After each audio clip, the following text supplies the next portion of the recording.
سره کله حیاي ور دین اوران کار به نشي کېدلی او چې کله د انسان نه حیا لاړه جناب رسول الله فرمایي اذا فاتك الحياء ففعل بما شئت کله درنه حیا لاړه نو به کو سره جو خوخیا کوه یو صحابي خپل رور ته حیا خودله او د نصیحت کو دونه حیا مکوه رسول الله مبارک وته ویل دا پرې دا ولکه خود کی ایمان او د کی به حیا یو خود کی ایمان نو د کی به حیا نه نو زوام چې ګور دا کم کسان چې په ټیک ټاک کې دا نامناسبه گفتگو کوي او پردی یارانه کوي د یار جنکو سره خبرې کوي یا ساتي ګوره حدیث کې راځي چې کله یو څوک د هغه چا سره دغه د نن سره لاس میلاو کې چې هغه سره لاس د سره نکاح کیږي نو دغه زنانه له به کوم دغه نارینه له الله تعالی قیامت کې اتیا کال چې کوم د شاد تړلي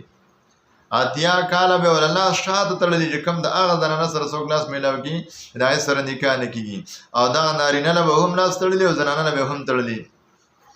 در دې د وجنه استرو کې حیا پیدا کړي اے د ټیک ټاک والاو اے د دمتوب والاو اے د موسیقي والاو استرو کې حیا پیدا کړي د الله نه ویریږي د پیسو د وجنه خپل اخرت م بربادوي د پیسو د وجنه خپل ایمان م بربادوي د پیسو د وجنه خپل حیا م بربادوي د پیسو د وجنه ځان د جهنم کاندې ته مو ورتوي د پیسو د وجنه ځان د الله دشمنان م جوړوي د پیسو د وجنه ځان د رسول الله دشمن م جوړوي د پیسو د پاره د مسلمانانو معاشره م خرابوي د پیسو د پاره د مسلمانانو